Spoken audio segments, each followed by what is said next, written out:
Tudo bem, gatíssimas e gatíssimos? Vamos começar uma live hoje com minha convidada, Samara Siqueira. Olá! A gente vai falar quem ela é, mas vocês que seguem o canal provavelmente já viram a minha live que eu fiz com ela. A Samara é uma amiga minha que eu conheci no mundo do polidense e ao longo dos últimos anos a gente tem estreitado a nossa relação, porque é uma daquelas pessoas que caminha junto com a gente, né? Mesmo distante. Exatamente. Então, Samara, fale um pouco de você, de quem você é, do que você faz. Presente-se. Vamos lá. Boa noite, pessoal. Eu acho meio estranho ainda falar pessoal quando estou na frente do computador e não com pessoas. Mas tem um pessoal aí. Mas enfim. Boa noite, meu nome é Samara Siqueira. Eu sou escritora, sou professora de polidense e sou estudante de educação física. Meu livro provavelmente vai ser lançado esse ano ainda. Eu não falei muito a respeito porque eu não tenho data específica para o lançamento, mas está em processo. E para quem queira me conhecer um pouquinho mais, saber quem é a Samara, para ver se identifica de alguma forma, é só me procurar nas redes sociais, é Samara, Samara Siqueira, SSC, tá bom? E é isso.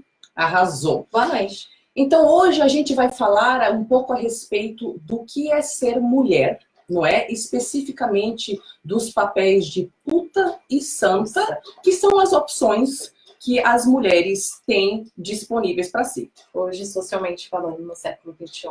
Exatamente.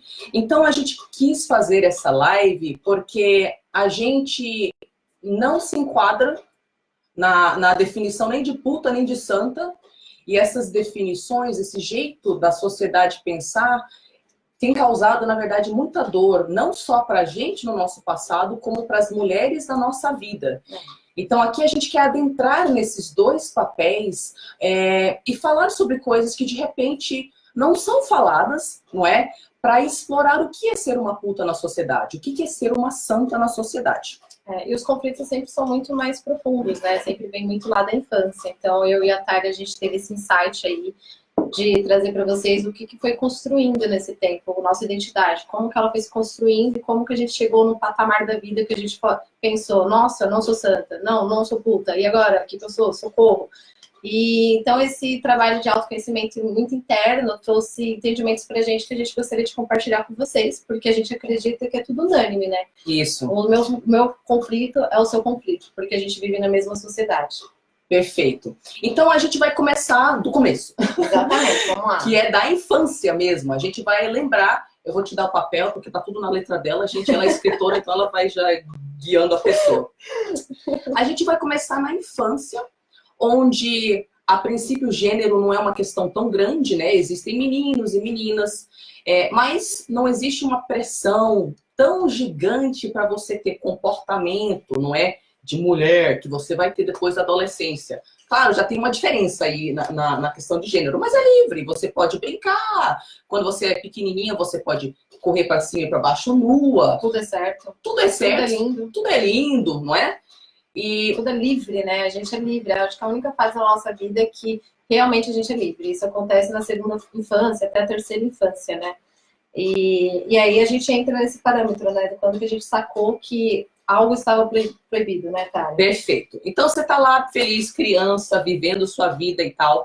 E acontece que o cérebro tem uma necessidade. Não é o cérebro, nós nascemos com um pacotinho de necessidades existenciais. Não sou eu que define, não é você que define. A natureza decidiu que o ser humano precisa se relacionar, ele precisa sentir pertencimento, né? Que ele veio de algum lugar, que ele pertence a algum lugar.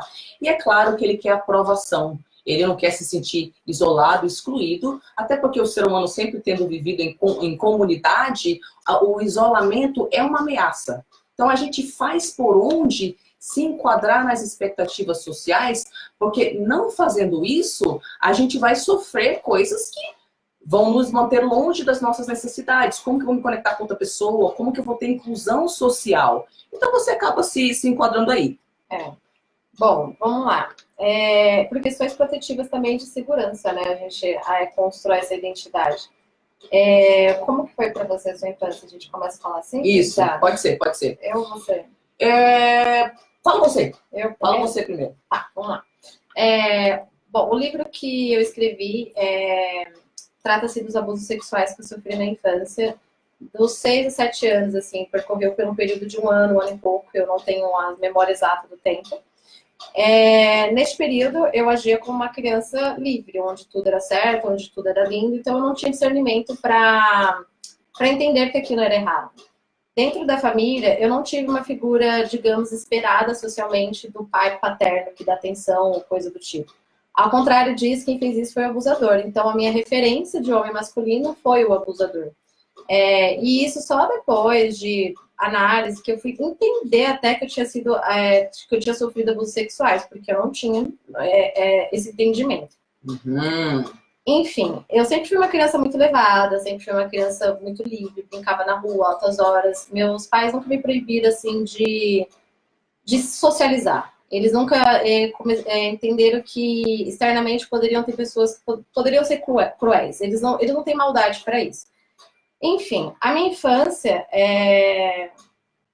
tirando esse fato, ela foi, digamos, saudável. Saudável, porque eu brinquei na rua, eu fiz de tudo. E quando eu saquei que o certo virou errado, foi a partir de quando eu cheguei na fase de especializada, que foi uns 12 anos, né? Uhum. E quando eu cheguei nessa fase, eu me tornei essa menina comum, que se arruma demais, que quer ficar toda emperectada para poder chamar a atenção do sexo masculino. Uhum. Ao contrário de você, né, Thay? Perfeito. Então, aqui, onde que a minha infância e adolescência foram bem diferentes da Samara. Eu não sofri esse tipo de abuso que você sofreu. Infelizmente, teve um ou outro homem adulto que me olhou do jeito que eu não queria, ou me tocou do jeito que eu não queria, mas não foi nada em comparação ao que você sofreu. Mas, para mim, a primeira percepção que eu tive na minha vida de que o meu corpo, para existir em sociedade, eu precisaria cobri-lo, né, agir de um jeito diferente do que uma criança, que é livre e faz o que quer, foi lá para os, acho que 6, 5 anos de idade, onde eu estava brincando com as minhas irmãs numa piscininha de plástico e tinha 2 toalhas, a minha e da minha outra irmã, e 3 crianças. E aí um homem entrou na nossa casa, acho que para consertar alguma coisa, era eletricista ou algo assim. E eu lembro que com aquela idade, lá com 5 anos de idade, as minhas 2 irmãs, elas saíram correndo da piscina, pegaram a toalha e se cobriram. E eu fiquei sem toalha. E foi a primeira percepção que eu tive na minha vida de vergonha com relação à minha nudez. Foi a primeira consciência que eu tive. Opa, para existir em sociedade, o meu corpo, eu preciso cobri-lo. E aí, beleza. Até aí, tudo bem, né? Continuei aí minha infância. E quando eu entrei na adolescência, justo aos 12 anos de idade, que você, percebendo essa necessidade de conseguir validação, isso, de pertencer, de conseguir validação, de atrair atenção masculina. A atenção masculina. Foi nessa idade que eu parei de ir para a escola. Então, com 12 anos de idade, eu parei de ir para a escola e o que acontece nesse período aí, em termos do desenvolvimento psicológico da criança, é que ela começa a ter noção do olhar do outro. Que é a plateia. Isso, que é uma plateia que fica na sua cabeça. Então, é uma parte normal do desenvolvimento psíquico do ser humano. A gente entra na adolescência, começa a se perguntar quem sou eu, como eu me encaixo no mundo, quais são as referências que eu vou seguir. E aí você tem essa percepção de que tem olhos em cima de você. É uma coisa normal, gente, acontece com todo mundo. E esses olhos em cima de você é como se você quisesse fazer uma performance para eles, para que eles consigam aprovar você. Então, para mim, para você, os olhos eram algo que você queria que olhasse para você, né? Porque você conseguia uma validação e tal. Para mim, não. Quando eu saí da escola, eu comecei a ter muita dificuldade social. E o olhar externo em cima de mim virou uma ameaça que me dava taquicardia, eu não conseguia sair de casa. Então, com essa idade que eu também comecei a ter amigos imaginários, eu voltei para o mundo lúdico, da criança de fantasia. Eu não tinha amigos imaginários da infância até os 12 anos de idade, sabe? Eu era normal. E aí, a partir dessa ruptura social, eu não me senti parte do mundo. E aí, literalmente, eu regredi em estado psicológico para o mundo de fantasia, que nem quando você é criança. E nesse mundo de fantasia, o olhar do outro virou uma grande ameaça. E aí a minha resposta foi o contrário da sua. Eu queria que o outro não me olhasse. Então eu comecei a vestir roupa de homem. dessa idade, porque nessa idade homens mais velhos já começaram a mexer comigo, isso é aterrorizante para mim, aterrorizante. E eu não me sentia nem minimamente protegida, nem nada, não sabia lidar com aquilo, então eu comecei a usar roupa de homem para que não atraísse o olhar masculino. A gente procura medidas protetivas, né? Eu fui uma menina que vivi perdendo da minha essência, querendo atender o padrão. Então, se o padrão falava, as menininhas têm que andar com cabelo longo, eu tinha cabelo longo. As menininhas têm que usar saia, eu tinha saia. As menininhas têm que gostar de rock, eu gostava de rock. Então, eu comecei a me afastar da minha essência, do meu feminino, daí já, com 12 anos. Homens mais velhos mexiam, só que como parece uma conduta normal socialmente, a gente aprende a lidar, sabe? Parece que a gente espera que aquilo vai acontecer e tá acontecendo porque eu tô vestida com a saia do momento, tá acontecendo porque eu tô com o cabelo do momento, é óbvio que ele vai mexer, a culpa é minha, que estou sendo igual a todas as outras meninas. Não é dele que não respeita, né, a Pronto. questão. E aqui a gente queria falar um pouquinho a respeito de como que sexualidade e feminilidade costumam ser tratadas dentro das famílias. Antes, né, da adolescência. Sim. De forma geral, os nossos pais não conversam com a gente a respeito. Não tem diálogo. Então, na infância, não tem olha, meu amor, aqui, ali, só mamãe e papai podem mexer para limpar, ou porventura um médico, não é? Não tem nenhum tipo de preparo. Uma educação sexual mesmo. Exatamente. Eu e a Tari falou isso, que na segunda infância, quando a gente vai para a fase especializada, a gente não tem uma orientação sexual de alguém dizer assim, na segunda infância é normal que você seja livre, porque realmente a natureza humana, ela te dá essa liberdade. Quando você chegar na fase dos 12 anos, você vai começar a produzir hormônios, você realmente vai ter vários conflitos, você vai ter várias inquietudes, você vai começar a ter curiosidade a respeito do seu corpo, a respeito dos sexo, você vai querer transar, vai querer tocar e ser tocado, e é normal isso. E aí que o Otário falou, simplesmente o nosso pai busca uma medida protetiva do medo, assim. Pronto, é essa questão que eu queria chegar. Então, assim, não tem nenhum tipo de abordagem com relação à sexualidade feminina que seja natural e positiva. Você entende que a sua sexualidade é uma ameaça, porque ela vai colocar você em situação de perigo. Então, ao mesmo tempo que não é explicado que sexualidade é normal, que meninas também sentem isso, que você vai ficar com tesão, gente, você vai querer tocar em menino, ou menina, se você gosta de menina. Exatamente. A gente veio pra procriar, então é natural. Então não existe nada disso, mas o que as pessoas falam? Muitas vezes você escuta dizeres do tipo, homem é perigoso, homem é tudo lixo, homem só vai te usar te jogar fora, homem vai fazer X, Y, Z. Se você não for virgem, se você der, você vai ser abandonada. Isso não é educação sexual, gente. Não é mesmo. Isso é você pensar, caramba, então eu tenho essa coisa que é natural dentro de mim.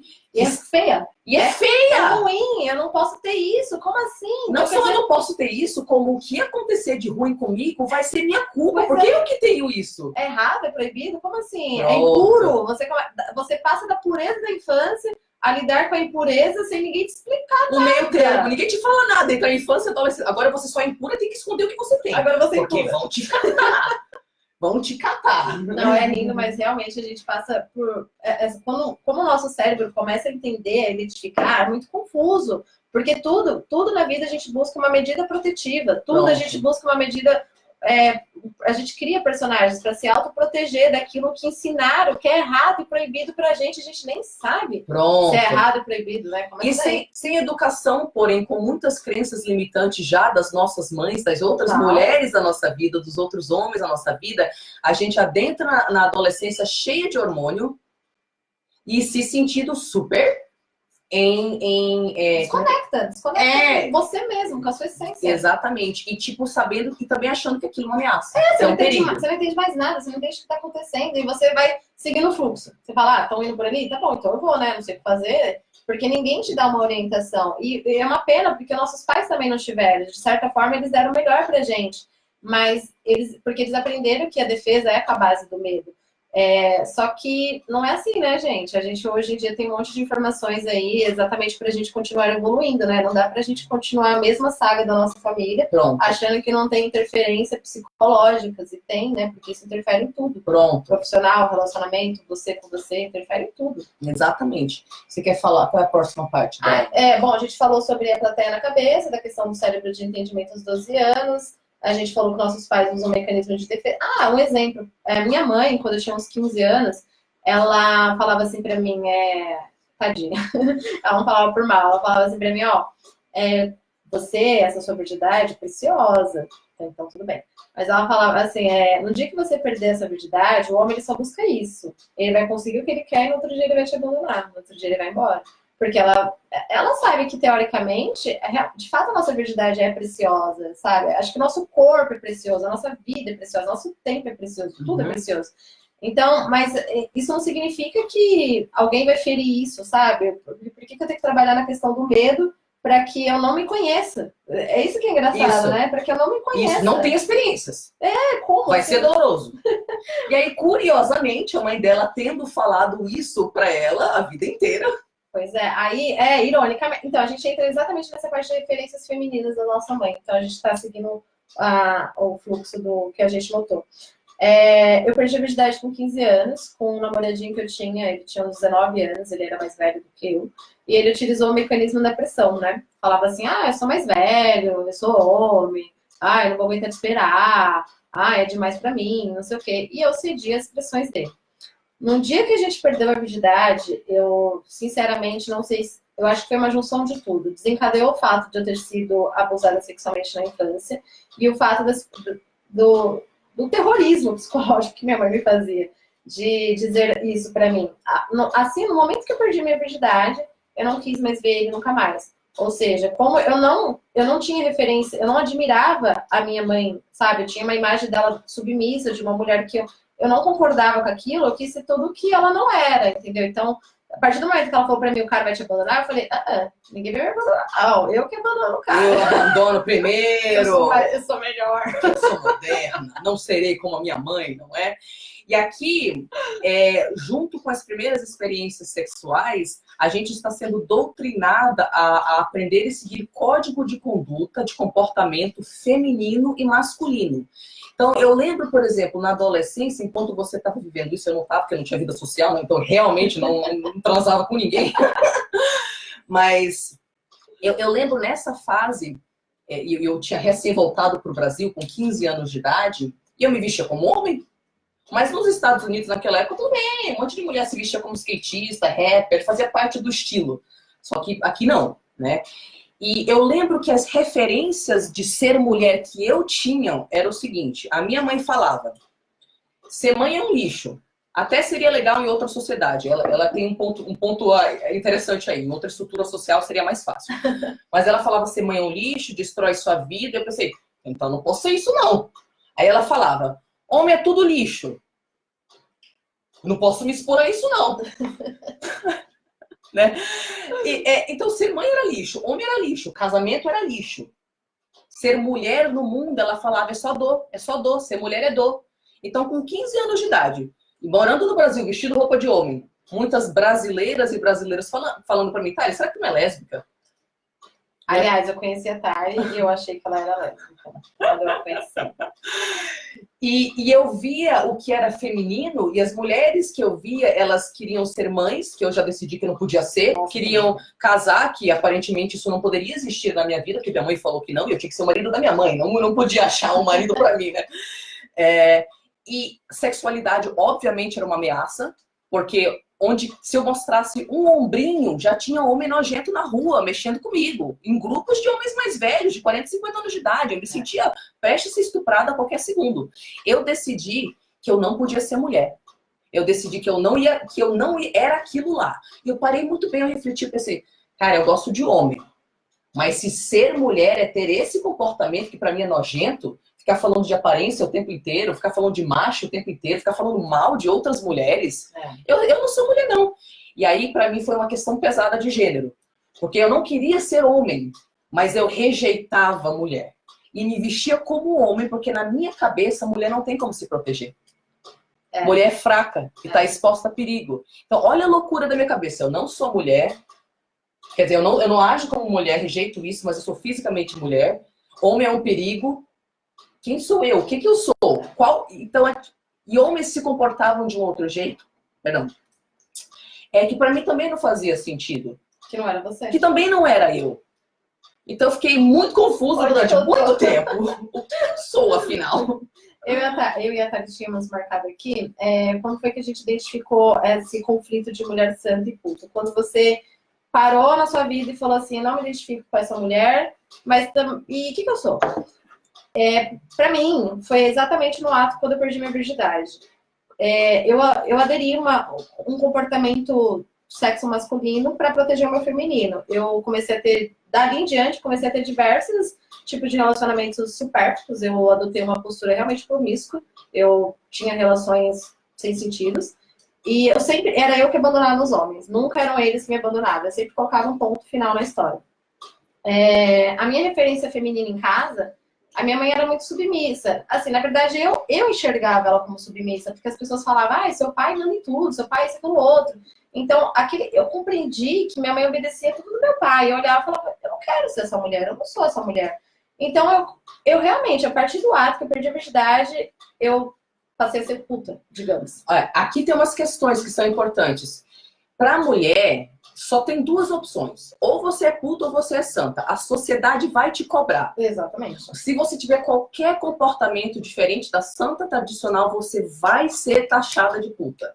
Ok? Então, eu acho que o que a Samara está falando aqui é que já que só tem duas referências, se eu claramente não sou minha mãe, eu devo ser a outra então. Com certeza, porque eu não conseguia me ver aquela mulher casadinha daquele jeito, digamos, sem vida. Eu não conseguia me ver assim. Mas, de certa forma, eu também não... Depois, lá pra frente, eu entendi também que eu não era puta, mas eu me sentia meio que sem valor, literalmente. Pronto. Isso que eu queria que você explicasse. Como é que foi a sua resposta emocional a ter perdido a virgindade? Eu não tive, literalmente, afeto nenhum. Sabe? Nenhum. Eu me senti agredida naquela hora, assim, naquele ato, no mesmo ato, eu me senti agredida, não soube falar não. Não soube falar, não gostei, odiei, some daqui, você é um filho da puta. Eu não consegui falar nada. Eu simplesmente permiti que a situação acontecesse. Eu tive até hemorragia no momento que eu perdi minha virgindade, ou seja, eu lavei meu quarto de sangue e depois eu nunca mais quis ver ele na minha frente. Nunca mais, assim, nunca mais. E na minha cabeça era o seguinte, nossa, as minhas amigas dizem que quando elas perdem a virgindade é com os namorados, aquela história linda, aquele sabe aquela coisa romantizada? E eu falei, gente, eu peguei nojo dele, eu não quero ver ele na minha frente. E aí você acha que você é menos digna que as outras mulheres, porque você não é igual àquelas. Então aquela Samara que tinha um comportamento de querer seguir o padrão, de ser a feminininha, para chamar atenção do sexo masculino, virou a chavinha. Eu não era mais aquela menina. Agora eu sou uma puta. Agora, virou mesmo. A menininha lá, com as amiguinhas do grupinho, virou da noite pro dia puta. Sabe? E eu demorei pra ter outras relações sexuais, mas eu de fato não me sentia merecedora de nada, sabe? Porque eu falava assim, eu nunca vou ser essa mulher submissa. Mas só depois que eu e a Thalia, a gente vai entrar mais pra frente, que a gente vai entender, quando a gente tem esse insight de que a gente também não é a puta, entendeu? E aqui eu queria também que você explicasse o estado. Você falou que tipo, você não teve capacidade de falar nada no momento, lá não gostei.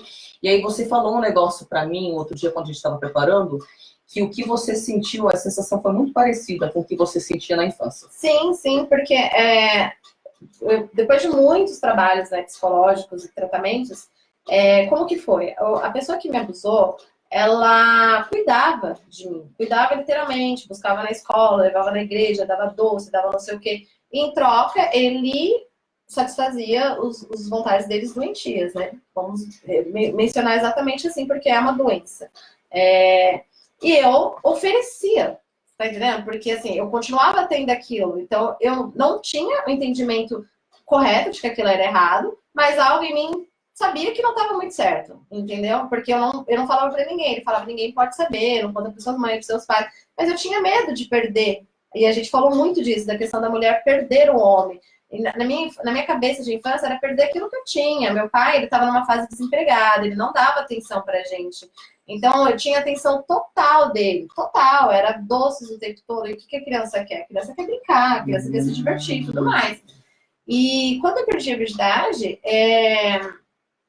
sabe, eu senti aquela coisa de... Então, enfim, aí vou retomando só um pouco, o abusador, ele teve que sair foragido da cidade porque ele cometeu a mesma coisa com a sobrinha dele. Então foi assim, eu tinha toda aquela atenção, da noite pro dia não tinha mais. Então foi um abandono. Na minha cabeça foi um abandono, entendeu? E aí quando eu perdi a virgindade, tipo, vou ser abandonada de novo. Não, entendeu? Eu não vou mais criar laços afetivos com mais ninguém. Porque o nosso cérebro, ele detecta tudo uma medida protetiva para que você não sinta aquele sentimento que você sentiu de novo. Mesmo que a situação seja completamente outra, a gente vai achar que é parecido e a gente vai agir no automático. Então, eu nunca mais quis ter laço afetivo com nenhum homem. Perfeito. Nenhum homem. E é aí que a gente queria começar a deixar claro. Com essas duas opções, santa e puta, você vai percebendo quais são as vantagens e as desvantagens de cada papel, não é? A gente vai entrar nisso aí. Mas onde eu queria focar com vocês aqui é que ela usou a palavra abandono. Que o pai dela não estava disponível do jeito, né, que ela queria e tal. Era aquele homem que estava disponível. No meu caso, não tinha. Os meus padrastos, 3 morreram. Eu vivia doente, não tinha também. E eu, como a Samara, nós gostamos da energia masculina. Nós gostamos do homem. E a impressão que eu tive emocional, saindo da infância, entrando na adolescência, é que na infância eu podia brincar com o homem, eu podia ser eu com o homem, eu podia ter acesso a ele. E a partir do momento que eu tinha que agir como mulher, e eles tinham que agir como homem, eu perdi meus homens. Eu perdi acesso a eles, porque agora eu tinha que agir como uma mulher, que tem aqueles comportamentos e segue a dinâmica masculina-feminina, e eu não era aquela mulher, ninguém me ensinou a ser mulher. E eu não me identificava. Eu sentia, claro, naturalmente revivendo mortes de vários padrastos e abandonos desse tipo. Mas eu sentia, cara... Você já sabia que ele ia embora, né, de certa maneira. Exatamente. E a gente é criada a pensar que o homem vai abandonar a gente, então a gente tem que fazer de tudo para que ele não abandone a gente, entendeu? Assim, perca a sua identidade, perca a sua essência, perca tudo, mas não deixe ele embora, porque você precisa dele. De fato, eu realmente concordo que a energia masculina é maravilhosa, ela acalma, ela equilibra, ela é tudo. Só que quando você desconecta muito do seu feminino, você começa a agir de uma forma por desespero e carência. Por exemplo, assim, eu tive diversas relações sexuais dos meus 15 anos até uns 19 anos. Eu posso dizer que eu nem lembro, sabe? Eu afirmo que eu não lembro, porque eu não estava ali presente. Eu realmente queria preencher um vazio, sabe? Uma necessidade de atenção momentânea, sabe? Eu estou ali presente com ele, ali, tudo bem. Tá bom, eu mereço 3 horas de atenção, tá ótimo, posso voltar pra casa. Pago com o meu corpo. Só posso voltar pra casa. Porque é isso que eu fui ensinada. Pois é. Que o homem tá lá pra se satisfazer e a mulher, ela se adequa às necessidades do outro. Você falou que o seu momento de virar a chave, de ter o primeiro conflito de será que eu sou santa e puta, foi no momento da virgindade? Foi no momento da virgindade. Eu desencadeei totalmente uma personalidade de puta depois disso. Você demorou, né? Isso, pra mim foi com 21 anos de idade, eu já tinha tido um relacionamento com um cara, e não foi um relacionamento assim... Abusivo? Não, ele foi, tipo, ele era meu parado na vida, a gente não andou junto, mas tipo, até que, né? Mas depois desse relacionamento, eu lembro o momento exato que eu tive a primeira percepção de puta santa e de que eu deveria ser puta, eu acho, então. Eu claramente não sou mulher. Já que eu não sou florzinha delicada. O que resta? E eu lembro que eu tava no carro com um cara que eu tava ficando, eu tinha 21 anos de idade. Aí ele falou pra mim, então, sabe, eu já tive várias experiências sexuais, porque eu fiz assim, assado, não sei o quê. Aí ele contou uma aventura sexual que ele teve, que era a mesma que eu tinha tido. Eu toda feliz, ele contou a história dele, eu vou contar a minha história. Então, assim que ele terminou de contar a história dele, eu falei, então, eu também fiz isso, e pra mim foi XYZ. Aí eu olhei na cara dele e tava assim... Ele tava em choque, em choque. E eu não entendia o choque dele. Aí ele explicou pra mim, ele, Tariana, você como mulher não pode falar essas coisas. Eu, ué, mas você acabou de me contar a mesma coisa? E ele, não, Tariana, isso é muito chocante. Você não pode fazer isso, não pode falar pra ninguém. E aí aquele foi o primeiro momento que eu saquei. Eu tenho que ter outra postura. Ou seja, ele, por fazer a mesma coisa que eu, ele se acha um macho. E eu tenho que me achar um lixo. O que eu achei legal da Tariana, que ela falou pra mim que ela teve muitos problemas e conflitos de identificar essa troca de gêneros. Ela não conseguia entender que homem é homem e mulher é mulher. Eu não sabia o que era comportamento masculino e feminino. Eu não sabia, eu não fui pra escola, minha gente, depois dos 12.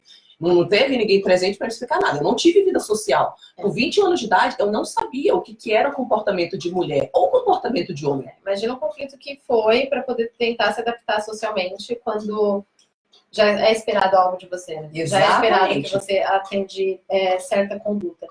Eu e a Thalia, a gente separou assim algumas, não diferenças, né? Alguns comportamentos da santa e da puta, né? Legal falar isso? Tipo, o que é a tal da santa, afinal, né? Então, já que vocês estão falando aí, quem é puta, então? Quem é santa? Perfeito. Eu e a Thalia falamos... A gente veio do conceito, né, de que a santa era sempre aquela mulher que ela é ensinada a amar mais a família, ou o marido, ou os filhos, a amar mais do que ela mesma. Ela não entra nesse conceito de tentar se entender. Parece que é errado demais ela se colocar em primeiro lugar. Ela tem que ir sempre ser em prol da família. Que é a dor dela, né? Como se ela não existisse, né? Enfim, a gente colocou um monte de coisa, né? A santa é aquela mulher que ela encaixa na posição socialmente definida para ela, que é auxílio do macho e da família. Então, por exemplo, vai sempre ter uma desigualdade ali, porque é função dela cuidar do macho e da família. E se ela precisar abrir mão da profissão ou de alguma coisa dela, é subentendido que entre o homem e a mulher que vai fazer isso. E como a gente estava falando antes, a gente não quer perder os nossos homens. Nem a puta, nem a santa. Nem a puta, nem a santa. Então a santa pensa, cara, se eu não limpar e esfregar o chão depois do trabalho, mesmo que o meu marido esteja coçando o saco assistindo televisão, ele pode ir embora. Ele pode ir embora. Eu tenho que trabalhar mais do que ele dentro de casa. E tudo é uma questão protetiva, né? Se a gente voltar lá, assim, na época das cavernas mesmo, a gente adotava uma conduta social para que a gente fosse protegida, né? Então a gente aderia, a gente interagia naquele grupo, porque a gente sabe que o homem, teoricamente, não, ele é mais forte do que a mulher. Então, isso vem desencadeando de gerações, e se aprimorando, evoluindo de acordo com as necessidades de cada época. Hoje, a nossa época, teoricamente, é essa. Então, o que mais a gente falou da santa? Ela dá mais do que recebe. Isso. O senso de identidade dela vem de estar à mercê dos outros, ela de cuidar dos outros. Ela não pode expressar nenhum tipo de comportamento inadequado. Então, ela não pode ter uma sexualidade. Ela não conhece a própria sexualidade. Não conhece a própria sexualidade. Não pode ser muito puta. E ela não quer parecer. Não quer parecer puta, não é?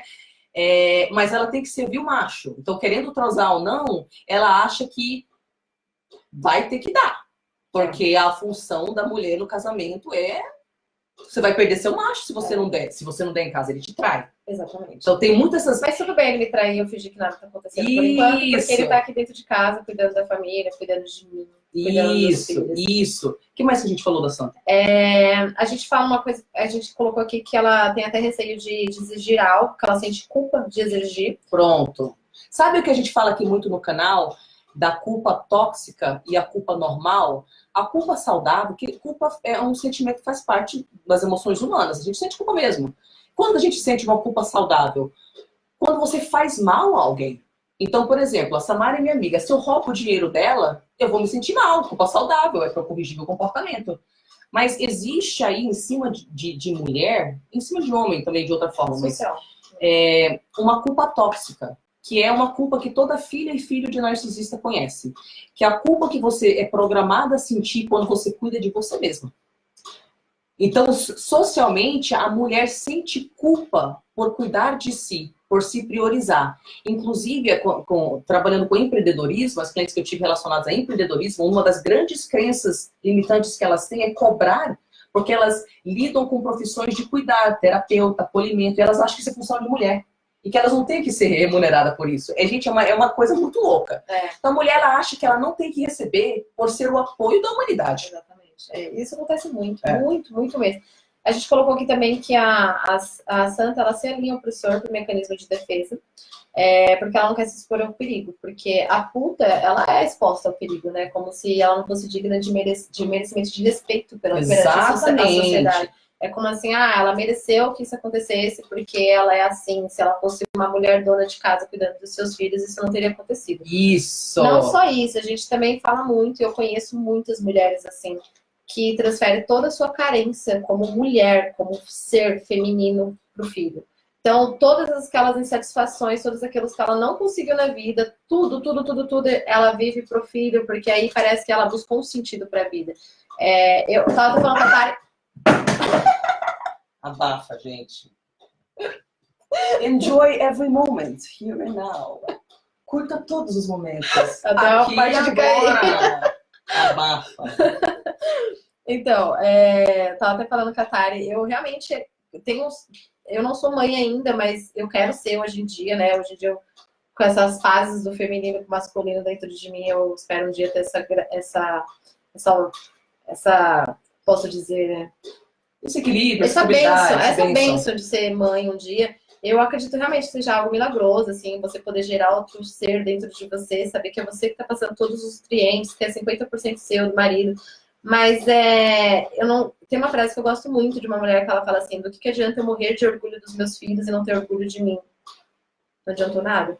Então, o que eu e a Tari quer trazer muito nesse vídeo é esse resgate com o seu feminino. Não é o feminino externo, não é o feminino mãe, não é o feminino esposa, não é o feminino puta, não é nenhum feminino externo, é o feminino com você. E aí, você falou da questão... Antes de ir para o próximo assunto, eu queria... Não, eu quero que você fale sobre a questão do biologicamente, diálogo, educação sexual, da questão da Santa também, porque pela falta do diálogo, a educação que hoje vem, a educação sexual que hoje a gente tem através dos filmes pornôs, você estava falando que a mulher... tá. Mas antes disso, é que se você mencionou um negócio que eu queria... Você mencionou o negócio de se aliar ao opressor. Eu queria explicar o que é isso, gente. Olha, se você é fisicamente menor do que um outro grupo de pessoas, se você é uma mulher, tem um monte de homem lá, né? E você já sabe que isso é um perigo, porque você está mais exposta só por ser fisicamente menor, não é? E aí tem essa questão social do que é esperado da mulher ou não. Você vai querer, muitas vezes, se aliar até ao opressor. Mesmo que ele esteja oprimindo você, você sabe que num mundo inseguro, estando do lado dele, você se dá melhor.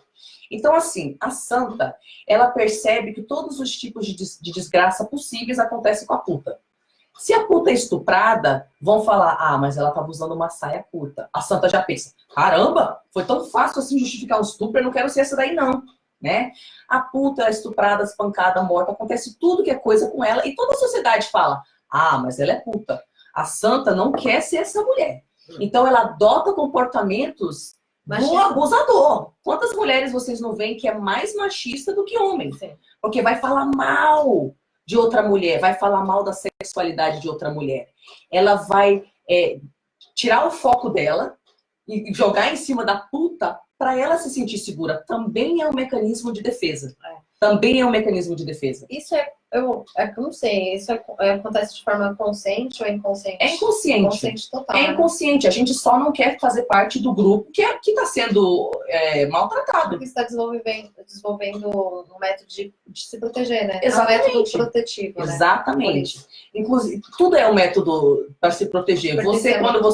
Quando você perdeu a virgindade, a pessoa, o quê? Você abandonado? Vou nada. Então a gente se torna, inclusive, essa femme fatale, que a comedora dos homens, né, usa, joga fora, como mecanismo de defesa. Porque te falam que tu não tem valor se tu tiver sexo com eles. Nossa, então, é assim, eu não tenho valor, pois sabe que eu vou ser o macho. Mas aí, no fundo, o que você quer é intimidade, conexão e um relacionamento. Mas como a puta, uma pessoa que vive a sexualidade, você não pode ter nada disso. Então você tem que ser o homem. Mas era uma outra coisa que você tinha falado, você falou da questão de se aliar ao opressor, e você falou outra coisa aí. Eu falei da questão do diálogo, que a mulher, ela não se comunica. Ela não... você lembrou da nossa conversa? Da questão da pornografia? Isso, da educação sexual. Então é assim, a gente já falou que não tem muito esse diálogo, né, para explicar para mulheres, olha, você tem uma periquita, você vai ficar cheia de hormônio, vai ter muita vontade de transar, às vezes você vai querer transar com homem, mulher, só que é o seguinte, sua periquita leva um útero e lá você pode gerar a vida, isso é muito sagrado, aliás, você é sagrada, você é sagrado e o seu corpo é sagrado. E apesar de ser divertido, quando a gente transa, tem consequência. E sabe que só a pessoa que é tão sagrada quanto você possa adentrar dentro do seu corpo. Ninguém fala isso pra gente. Ninguém ensina o sexo como algo realmente divino, né? Isso. Ele é tratado como impuro. Então, pronto. Então, impuro? Como que a gente aprende sobre sexo? Pornografia. Exatamente. A educação sexual da maioria das pessoas é pornografia. E na pornografia tá muito, muito claro. O homem goza e a mulher tá lá para satisfazer o prazer masculino. A pornografia tá muito claro. A mulher até se sentir um pouquinho de dor, fizer uma carinha de dor, de não gosto, tá tudo bem. Porque se essa mulher, a mulher que filma pornô não sente dor, por que eu vou sentir dor? Eu não tenho que sentir dor. Exatamente. Porque eu sou tão fatal que eu tô ela. Deixa eu só fazer uma pergunta para vocês. De 0 a 100%, quantos filmes pornô, a porcentagem, você vê uma cena do pênis ejaculando e de porra saindo? De 0 a 100%. Eu acho que todos. Todos, certo? Porque o homem, como você falou, ele é protagonista. Isso, ele é protagonista. Pra ele. Agora, de 0 a 100%, quantos filmes pornô você vê um close da vagina da mulher contraindo, com o suquinho saindo, mostrando que ela gozou de verdade? Mas, assim, se for por porcentagem, já vi, mas de mulher, assim, se a gente colocar 10 filmes pornôs, eu acho que ou metade do eu vi a mulher ou nem isso, né? E os outros 10 foram os homens. Isso, ou seja, é muito claro. É muito claro na nossa única educação sexual, que é através da pornografia, que tanto faz o prazer feminino. A sexualidade serve pro homem. Serve pro homem. E a mulher que tá lá, a gente que é mulher, a gente sabe, ela tá fingindo prazer. Total. Então, até nesse aspecto, claro que a gente gosta de sexo, eu só tô falando da educação sexual e a mensagem que isso passa pra nossa cabeça, Porque ninguém ensina como algo puro mesmo. Isso. Porque é puro, parece que depois que você começa a fazer, parece que você se tornou uma pessoa errada. Exatamente. Então, tipo assim, você não pode ter sexualidade própria. A única forma de você ser uma mulher pura é você estar disponível pro homem. Tá? Então essa é a nossa educação sexual. Seja você santa ou puta, você aprende que a sua função na cama é segurar o seu macho fazendo coisas que ele quer.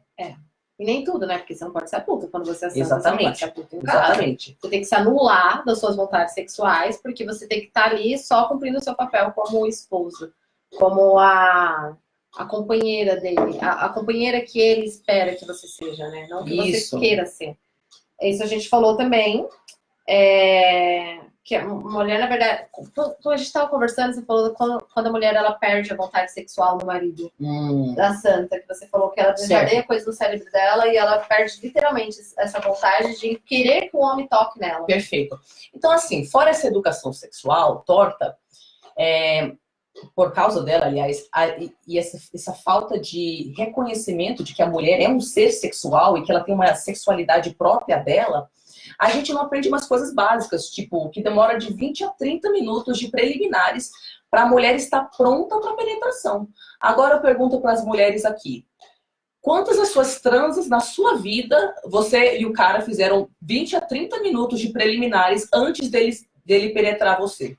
Pois é, ele fica 5 segundos baixo o pano, acha que tá molhado e penetra. E também como se fosse o ato sexual, fosse só a vagina. A gente tem várias regiões no nosso órgão sexual que estimulam o prazer. E, na verdade, esse prazer é estimulado exatamente para poder haver esse libido, para poder haver a penetração. Só que é externo, não é interno, não é só o clítoris. A gente tem outras regiões que ele realmente estimula esse prazer no órgão sexual da mulher.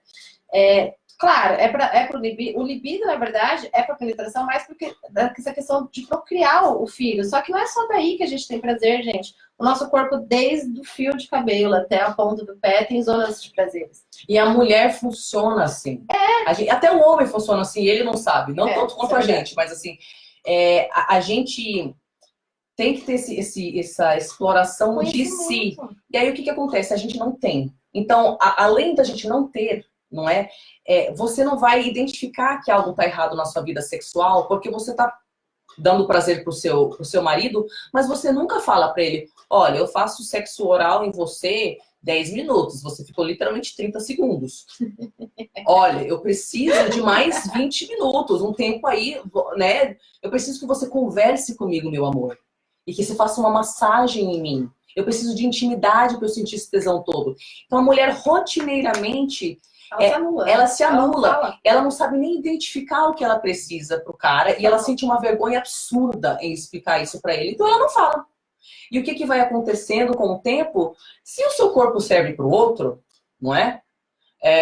Você se sujeita, aquilo não é um prazer necessariamente para você. Como a gente não precisa da ereção não, né? Quando a gente, na verdade, não quero usar um termo não tão, sei lá, frio.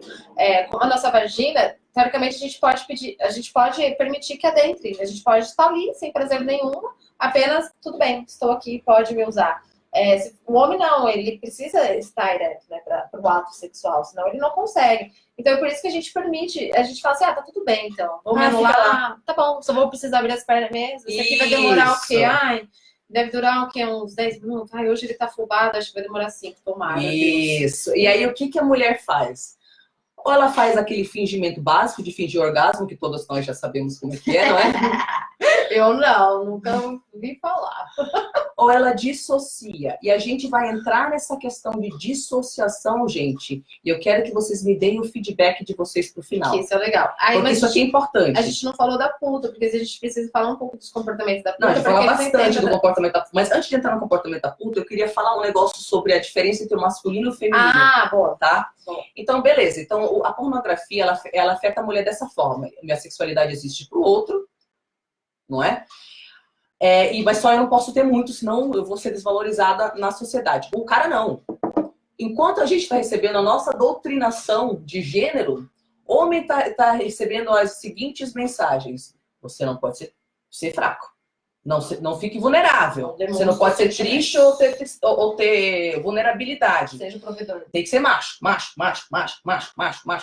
Aí o cara desconecta totalmente das próprias emoções e para o homem só é permitido 3 tipos de expressão. Sexualidade, agressão e poder e uso de substância. São essas 3 formas que o homem pode processar as emoções dele. Ou ele resolve na porrada, ou no mundo dos homens, de competição, não sei o quê, ou ele resolve transando, ou ele resolve bebendo. O homem não tem direito a ter emoções, entendeu? Aí o cara, a gente cria uma sociedade de homens que transformam todas as suas frustrações emocionais em tesão. Ou às vezes ele nem transforma em tesão, mas ele acha que ele precisa transar, mesmo sem vontade, porque ele é homem, isso que vai elevar o ego dele. E aí a gente tem uma sociedade de mulheres que não querem transar porque elas não sentem aquele tipo de prazer, elas não estão presentes no sexo, e homens que precisam transar para eles ficarem zerados emocionalmente. Olha o problema que dá. Porque fica desequilibrado. Um quer um precisa de um, outro precisa de outro. Então, como que vai equilibrar isso? Isso, e nem o cara aprende a processar as emoções dele de um jeito que não seja sexual, e nem a mulher aprende nada sobre a sexualidade dela. E a gente vê caso após caso de casamentos que a mulher não consegue mais transar. Sim, ou não tem libido. Não tem libido. Gente, as amigas minhas tiveram aqui no médico porque não tem libido. Como assim, sabe? Aí o médico fala, toma remédio, toma não sei o quê. Mas eu realmente acredito que seja essa desconexão com o seu próprio feminino. Porque a gente também tem que ter um olhar empático de entender que o homem também está desconecto dele. Então, ele vai querer descarregar aquilo tudo em você, porque a gente tem essa coisa acolhedora. Então, quando ele tá ali no ato, é o único momento que talvez ele vomite tudo na gente. E aí a gente pega tudo aquilo dele e fica... Socorro, o que é isso? Que não é meu? O que é meu, o que não é meu? Nem senti prazer nisso, ele vomitou tudo em cima de mim. E aí, de novo, você sente um buraco. Desculpa dizer, é um buraco. Eu vou falar do Fernando, Mas enfim, a gente tem que entrar na puta. Sim, aí a gente tem que entrar na puta para vocês entenderem melhor o que a gente está falando. A gente separou alguns itens aqui. Porque a gente falou da santa, né? O comportamento da santa. Beleza, o que é ser puta, então? Né? Vamos falar da puta. Vamos lá. A gente numerou o quê? A gente está sempre à espera do externo ditar o nosso valor. Então, a gente deu até um exemplo.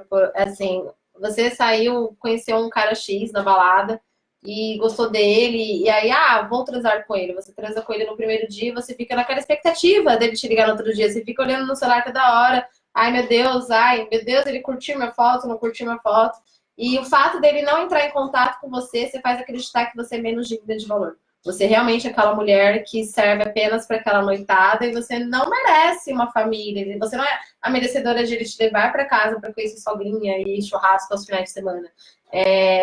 Então, a gente está sempre na necessidade de aprovação. Que o outro diga o que a gente realmente é ou não é. A gente sempre aceita migalhas, né? A gente sempre fica com o resto. Parece que aquela atenção momentânea do homem, nossa, me supre. Meu Deus, ele me deu 3 horas de atenção. Né? Que mais a gente fala? Então, a mentalidade do caso da puta... E, gente, claro que a gente não está falando que a mulher é uma santa ou que a mulher é uma puta. Nós estamos falando de papéis sociais, não é? E como essas expectativas são repassadas para nós.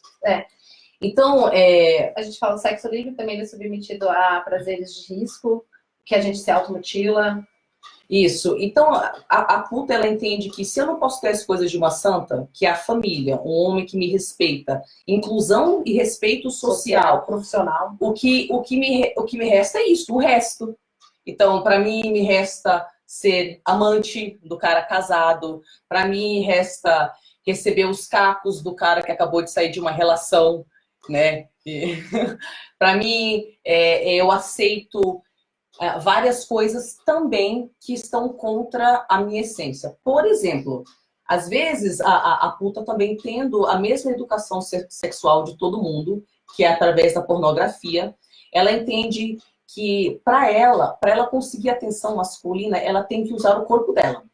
Ela vai pagar por essa atenção. E ela entende que ela tem que se submeter a uma série de coisas que de repente ela não está nem a fim de fazer. Às vezes atos sexuais que ela não está a fim de fazer, né? Coisas que constrangem ela, humilham ela, verdade, ou causam até dor física. Mas ela acha, minha função aqui é ser a puta, não é? A minha função aqui é agradar o macho. Mas ela tá lá se automutilando, não gostando. E olha que curioso, ela também tá lá num fingimento de orgasmo, ou também dissociando. Ela também está fazendo uma questão em prol do homem, né? Ela também está fazendo aquilo em prol da sexualidade masculina e não dela. Por mais que ela veste uma máscara de mulher fatal, nossa, eu faço tudo que ela não faz, você está se submetendo, você está se machucando, se automutilando o tempo todo. E você acredita realmente que você serve para aquilo. Você veio a mulher para fazer aquilo porque a outra é frágil demais para fazer, sei lá, vamos pensar. E é essa forma que você vai conseguir a atenção masculina. Tendo os comportamentos sexuais que a outra não tem, por exemplo. E aqui tem uma questão importante que é... Muitas pesquisas mostram que existe uma grande confusão, tanto na cabeça de homens quanto de mulheres, para conseguir identificar o que é um ato sexual violento, né? O que poderia ser um ato sexual que causasse mal-estar psicológico. E aí a puta, ela se submetendo às vontades masculinas, muitas vezes ela tem experiências muito dolorosas. E ela pensa na cabeça dela, eu tive essa experiência com esse homem, eu tô me sentindo mal com essa experiência. De repente ele forçou alguma situação, ela não soube falar não. E ela não consegue identificar dentro de si mesmo que aquilo foi agressivo. E aí, olha a parte triste, gente. Frequentemente, ela vai procurar ter mais relações com o abusador ou ficar com o cara que trata ela dessa forma como um mecanismo de defesa. O cérebro pensa, caramba, isso aqui foi pesado. Mas de repente é normal. Se eu voltar e continuar tendo um relacionamento com esse cara, ou repetir esse comportamento, eu vou normalizar na minha cabeça. Isso é bom dizer que é feito inconsciente, né? Eu até citei um caso para Tari, de um caso X, de uma mulher que ela era amante, e o cara queria que ela fizesse alguma coisa assim, diferente. Ele queria que ela filmasse ela tendo relações com o cavalo. E ela falou assim, não tem como, não tem um cavalo aqui. E ele falou assim, mas tem um cachorro, e o cachorro é grande. E aí ela foi lá e fez, assim. Eu acredito realmente que a gente é livre para gostar de todas as coisas. Mas o que a gente está explicando nesse caso aqui é que a mulher puta, ela se expõe aos riscos porque ela acha que ela tá ali para servir isso. Então, ela se permite fazer o que ela sabe que é errado, ou sente que é errado, mas faz em prol, de novo, da sexualidade masculina. Senão ela perde o homem dela. Porque aí volta de novo na mesma questão da mulher santa. Se eu não fizer isso, eu perco ele. Exatamente. Olha como o mecanismo é parecido. Sim. E o único, não porque é errado você ter uma sexualidade, muito pelo contrário, porque você foi ensinada que é errado para ter uma sexualidade, porque você não pode, enquanto mulher, ser um ser sexual. Sim. A parte que a gente queria juntar aqui, que é muito importante, tá? Tem até uma pesquisa, se vocês olharem na internet depois, tem uma pesquisa sueca, onde eles mostram que tem uma grande confusão em se definir, por exemplo, o que é uma violência sexual, o que é um estupro. E que a vasta maioria das pessoas, das mulheres, quando acontece uma violência sexual, elas demoram muitos anos para sacar o que aconteceu, né? E uma das razões é porque o cérebro funciona linguisticamente. Ou seja, se você tem uma palavra para descrever um fenômeno, você consegue colocar um rótulo naquilo e aquilo faz sentido. Mas se aquela palavra não é do seu conhecimento, você pode ficar muito tempo sem entender o que aconteceu. E vocês que seguem o canal, vocês sabem disso, porque para muitas de vocês a questão do narcisismo, né? Por que minha mãe faz o que ela faz? Era uma incógnita e fica um mistério sua vida inteira. Você sente que algo está errado. Mas como não tem a palavra, o rótulo, você não consegue categorizar aquilo como, putz, foi um abuso, né? Então, para a maioria das vítimas de estupro, a gente acha que estupro é quando uma pessoa que você não conhece aborda você na rua, usa da violência física para forçar você a fazer alguma coisa sexual, e aí você luta fisicamente e não consegue. Isso que a maioria das pessoas acha que é estupro. Mas se você for falar com algum investigador da polícia, se você for pesquisar estatisticamente quais são as maiores denúncias de estupro, é o próprio marido. É o próprio namorado. E não envolve, e aqui que eu estou linkando com a pesquisa sueca, não envolve violência física. E a mulher não fala não, e ela não luta. Então, a maior parte dos abusos sexuais que acontecem, a mulher se sente pressionada para transar. Ele é meu marido, eu não tenho escolha, é obrigação. É meu amigo, né? Eu vim pro apartamento dele, acho que tenho que dar. Ele me levou para sair, isso, jantar, exatamente. Eu tenho que dar. Não existe violência física. O cara cria um ambiente psicológico, de terrorismo psicológico, de pressão. A mulher, ela não luta fisicamente. E por quê? Bom, ela não está identificando que aquilo está errado para começar, né? Mas ela sente. Ela sente, às vezes, você está lá na situação, está acontecendo alguma coisa, você sabe que algo está errado. O cérebro, ele tem 3 respostas quando a gente está diante de um perigo. Ou você luta, ou você foge, ou você desconecta. Você dissocia. E é aqui que a gente queria chegar. Você não vai com um cara maior do que você lutar. Fugir não é uma possibilidade. Então, a maior parte das vítimas de estupro, no ato, elas dissociam. Elas não estão presentes. Né? Elas não estão mentalmente presentes, elas não estão presentes em seu corpo, elas não estão lá enquanto o corpo está sendo usado. Você entendeu porque é muito difícil a gente categorizar, rotular isso como um abuso? Porque, tipo, mas não foi violência, ninguém falou não. Eu permiti, eu tô lá... Às vezes se permite total situação e você começa a ter dúvida, será que é isso mesmo que eu queria? Ou quando você é mulher do cara, você fala assim, ai, que saco, por que toda hora ele quer transar? Que coisa chata. Então você tira a sua presença dali, né? Porque você não tá numa situação de perigo, então você não precisa fugir ou lutar. E por que o Otário falou da puta e da santa? Porque no final das contas a gente tem o mesmo conflito, as duas dissociam. As duas dissociam durante o sexo. Sim. E aqui a gente não quer falar, gente, vocês estão todas sendo estupradas pelo seu marido. Não é isso, pelo amor de Deus. A gente está fazendo um convite. Esse vídeo é muito mais um começo do que uma conclusão.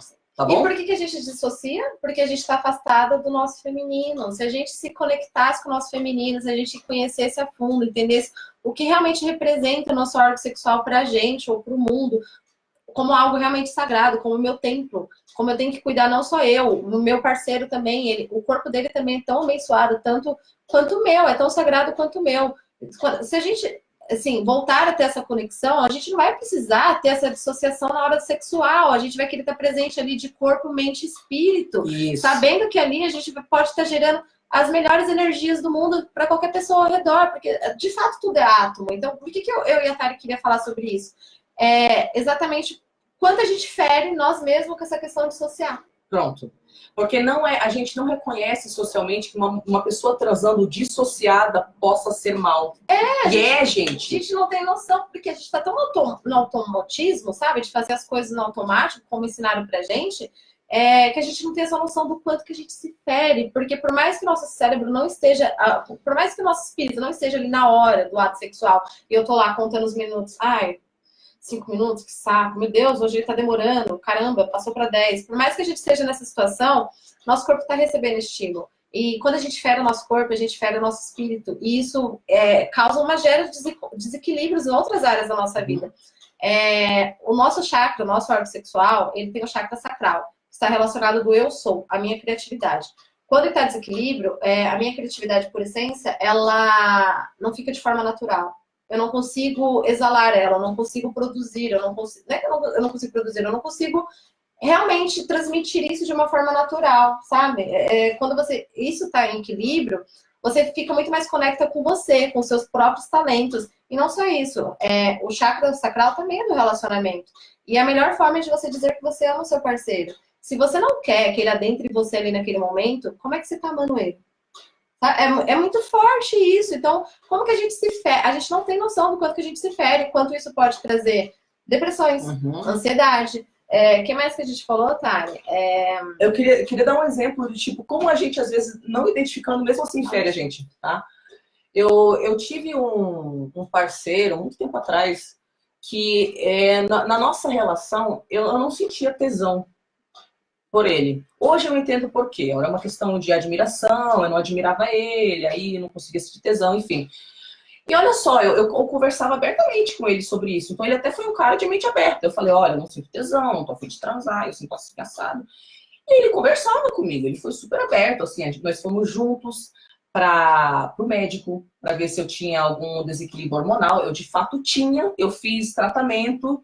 Mas eu acredito que a gente atrás dos equilíbrios hormonais quando a gente... Então, exatamente. Mas mesmo com o tratamento, não voltou minha libido. Enfim, uma hora a relação terminou. Mas a parte que eu queria deixar aqui com vocês é que durante os anos daquela relação, porque eu tinha aquela mentalidade, eu não quero transar, mas eu vou perder meu homem, né? E mesmo a gente sendo aberto, conversando um com o outro sobre isso, eu não fingia tesão. Durante os anos da nossa relação, eu transava de costas, porque eu não queria que ele me beijasse, que eu sentia nojo. Quando ele começava a tocar meu corpo, minha mente dissociava. Eu ia para outro lugar, ele usava o meu corpo. Sabe como é que é, né? De vez em quando tem que dar. E era isso. E eu sentia nojo, ficava tentando evitar. Ok, beleza, aconteceu isso, a relação terminou e tal. E depois dessa relação, eu fiquei com uma raiva dentro de mim contra homem. Uma raiva, uma fúria que eu não conseguia justificar para mim mesma. Caramba, mas eu não fui estuprada. O que aconteceu? Por onde que eu tô sentindo essa raiva absurda? Até eu começar a achar pesquisas na internet que falam que não é porque não tem violência Não é porque não tem agressão verbal ou física, e não é porque eu não falei não, que aquilo não deixou de ser uma agressão para mim. Não tô falando que meu namorado foi lá e ativamente me estuprou. Não, para ele estava sendo um homem normal. Poxa, eu até conversei com a minha namorada, fomos pro médico. Não, sendo um homem, ó, preciso transar. Você entendeu como é super normal? É. Mas para mim, anos de transar com nojo, sabe? Dissociando, eu tive que buscar tratamento, gente. Para lidar com as sequelas de um não estupro. Imagina isso, assim, há anos dentro de uma relação estável, segura, assim, o quanto que a mulher, ela fica totalmente desconectada dela mesma, assim, deve ser muito complicado. Eu, sinceramente, nunca tinha ouvido, assim, entendido dessa forma, assim, tão técnica e tão rica de dizer, porque eu sempre estudei essa questão da fuga e luta do cérebro, como a gente usa medidas protetoras quando algo nos ameaça. Então, você está lá na floresta, vê uma onça, você escolhe, vou fugir ou vou lutar. Mas eu ainda não tinha ouvido esse termo dissociar, e assim, fez tanto sentido para tantas coisas que eu passei, que eu fiquei assim, cara, quantas vezes eu dissociei, assim, eu só comecei a me aproximar realmente de mim e falar o que eu quero viver ali, de corpo, mente e alma, quando eu fiz as pazes com o meu feminino, assim, de eu entender o quanto sagrada eu sou, o quanto linda eu sou, eu posso literalmente ser uma mulher livre e dócil ao mesmo tempo, não tem problema, porque o meu conflito foi muito com a mulher frágil, não tem problema ser frágil e ser a mulher mandona ao mesmo tempo, não tem problema nenhum. A questão sempre é o quanto que a gente machuca a gente sem ter consciência disso. A gente acha que machucar a gente é só um ato de violência sexual. Não, a gente pode machucar. Se a gente machuca a gente com pensamentos, imagina com alguém estimulando o nosso corpo e a gente dissociando o cérebro. É muito sério isso, muito gente. Sério, gente. É muito sério. E a gente queria até falar que esse vídeo... Essa não é uma live de grandes conclusões. Essa é uma live onde a gente vai terminar começando. A gente vai terminar essa live começando um diálogo com vocês. A gente não está aqui como guru de nada. Esses papos que nós tivemos extensivamente com outras mulheres, né? Eu trabalho com mulher, eu falo dessas questões constantemente. E algumas questões que a gente mencionou aqui foram tão rotineiras e repetitivas que a gente pensou, não, a gente tem que fazer uma live sobre isso. Eu nunca vi em português se falando da questão de dissociar durante o sexo e como isso é uma violência contra você mesmo. Para todas as mulheres, é uma informação muito rica. Não, assim, a primeira princípio, você pode achar que não, mas se você for analisar o fundo, tão profundo que é uma informação muito rica para todas as mulheres, porque todas nós temos os mesmos conflitos, é com a nossa própria feminilidade. Não é com nada externo, é a gente com a gente. Perfeito. E também com a nossa masculinidade, mas a gente vai fazer outra live sobre isso, gente. A gente vai fazer uma série de lives a respeito de como encontrar uma forma de ser mulher, onde você não tem que ser uma puta que não tem acesso às coisas de santa, onde você não tem que ser uma santa que não tem acesso à própria sexualidade dela. De que forma você pode definir o que é ser uma mulher e de que forma você pode expressar as suas diferentes partes em diferentes momentos. Porque, de repente, hoje você tá afim de ser a puta, não é? De acordo com a sociedade. Mas, de repente, no final de semana, você já tá em outros climas. Por que você tem que se enquadrar numa identidade ou em outra? Só em uma. Eu falo por mim, eu moro milhares de mulheres aqui dentro de mim. Cada dia eu sou uma. Pronto. Exato. Sem falar, gente, e vocês que são mãe, têm um relacionamento e tal, vocês sabem que quem a gente muda. Quando seu filho acabou de nascer, de repente você tá em outra, você entendeu? Quando você tá conhecendo o seu parceiro, você tá em outro momento. Parece que é errado você mudar. Como assim? Eu quero ser várias mulheres, eu não quero que nada me define. Eu não quero precisar ser nada só para ser aceita, só para ter proteção, só para pertencer a algo. Não, eu tenho que pertencer a mim mesma antes de pertencer a outra coisa. Exatamente. Eu tenho que ser a minha mulher para ser a mulher de outra, até da sociedade. Eu tenho que ser primeiro a minha mulher para depois ser uma mulher social. Exatamente. Não ao contrário. Tem mais alguma coisa que você queria falar? As perguntas, não. As perguntas ótimo. que a gente vai finalizar. A gente vai terminar começando. Exatamente. Então a gente vai terminar começando. E como que a gente começa? A gente quer abrir um bate-papo com vocês. Primeira pergunta. Você se identificou com alguma coisa que a gente falou aqui? Alguma coisa ressoou dentro de você como verdade? Teve algum insight? O que fez sentido? Como que você está recebendo essa informação? Né? E a outra pergunta que você tinha falado é como descobrir como a pessoa, métodos que a pessoa tem descoberto para ela encontrar com a própria feminilidade. Pronto. Então, a outra pergunta, para a gente terminar começando, é: de que formas vocês conseguiram ou estão conseguindo entrar em paz com essas diferentes partes de você? De que forma que você está conseguindo expressar todas as mulheres que você é? O que você aprendeu na sua vida sobre esse assunto? Você se permite ser essa mulher feminina, né? Se você se permite, né? Além de descobrir se você está se permitindo ser ela, né? Exatamente. Exatamente. Né? Muitas de nós achamos que nós não temos direito de ter as coisas de uma mulher. É isso. É isso, minha gente. Olha só, o pessoal falou aqui que se identificou bastante. Que legal. Nem todo mundo gostou da live, gente. Tô vendo que o pessoal, Mas é isso, gente. É um assunto tabu, como a maioria dos assuntos que eu trago, não é? E a gente vai colocar essa live no YouTube. Olha só. Olha, a pessoa que já falou. Tenho essa dissociação com o meu marido. Uau, mas não quero me separar, mas não precisa separar, que eu e a Tari estavam falando, a questão do diálogo. Se você sentar e falar de forma aberta, abrir seu coração e falar assim, eu não sei, eu preciso me encontrar, você precisa entender, não é isso que eu quero, mas eu sei, eu não quero me separar de você, eu amo você, mas é se encontrar, gente, num diálogo, a minha verdade não é a sua verdade. Às vezes, como eu me encontro sexualmente comigo, não é como você se encontra. Às vezes você pode se encontrar sexualmente com seu marido, sei lá, com ele permitindo que, sei lá, uma coisa bem pequena, assim, com ele permitindo que você saia sexta-feira com suas amigas. Porque eu também não acredito nisso, de permitir ou não permitir, mas, por exemplo, você fazer algo que não está dentro do seu costume. Aquilo vai te causar tanto prazer que você vai olhar pra ele e falar assim, nossa, que legal! Ou pelo menos, sei lá, de ver o seu marido abrir um sentimento pra você. Mas, enfim, o que eu e a Tari falam muito aqui é da gente dialogar sem tabu, sabe? Sem medo, de falar assim, ó, é isso. Eu falei pra Tari que quando eu namorava, quando eu tive um relacionamento, eu falei assim pra ele, ó, quando eu perder o desejo sexual por você, a gente vai ter problemas.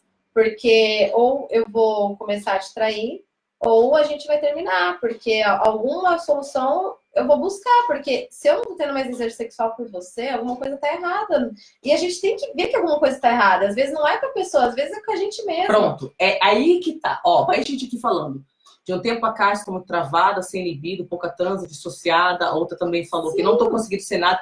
Então, o ponto aqui, gente, claro, existe a relação, e muitos de vocês estão dentro de uma relação, mas o ponto aqui é você se entender consigo. É você resgatar você com o seu feminino. Quando você resgata isso, o externo fica mais fácil de resolver. Você vai conseguir achar soluções de resolver o seu conflito com o seu marido. Porque o problema é você com você. A gente com a gente. É você. Então, de que forma?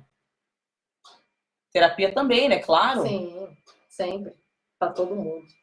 O macho alfa, acho que só ele pode sair sozinho. Olha essas ideias. E é isso que a gente queria começar esse papo com vocês. De que forma, entrando naquilo que é esperado de você enquanto mulher, você se perde?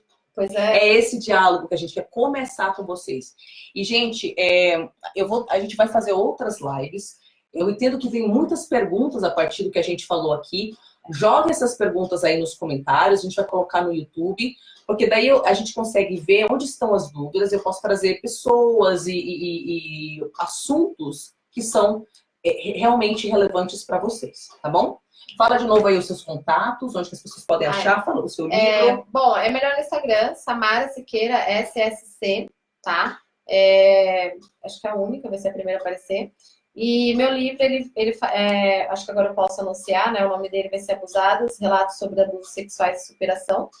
E nele eu vou abordar toda essa jornada aí de vida, desde a infância e como eu fui tendo esses insights, identificando que tudo no meu presente o passado tinha interferência. Então, enquanto eu não fizesse as pazes com o meu passado e com o meu feminino, eu não ia conseguir conhecer quem eu sou. Eu ia passar uma vida inteira vivendo o que claro, acho que a gente morre conhecendo a gente, mas é um despertar que acho que é crucial para a vida. E eu acho que é uma informação muito rica. Eu realmente acredito que seja uma atividade pública que vai vir ajudar muitas pessoas que entram nesse conflito consigo mesmo, porque a falta do diálogo e da educação sexual é complicado mesmo, causa transtornos assim, psicológicos pro resto da vida. Total. Eu tive muita sorte que aos 17 anos eu conheci um psicanalista que abriu portas para mim, porque perante a família, assim, eu não tive esse acolhimento e essa segurança. E eu também tive que entrar em pazes com isso, de compreender o mundo do outro. Então é um livro muito empático. Eu acredito que vai ser bastante útil socialmente aí e espero que rode o mundo, não só o Brasil.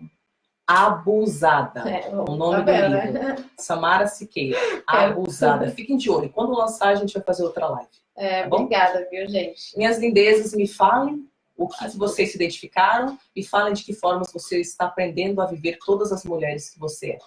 Tá bom? Aí. Um beijinho pra vocês. Boa noite. Boa noite. Muito obrigada pela participação. Te amo, amiga. Obrigada. Ah, tia. Sua linda. Para você que está no canal, inscreva-se no canal, tá bom? Compartilhe o vídeo se você achou que ele é importante. Adorei. Hashtag as blusas. Já tem hashtag, amiga. Inscreva-se, compartilhe, dê um like e, por favor, deixe o seu comentário. A gente não é guru de nada, a gente quer começar um diálogo que a gente sabe que é relevante para mulheres. E tudo também é para homens. busca de evolução, né? Estamos evoluindo juntos. Beijo, meus amores.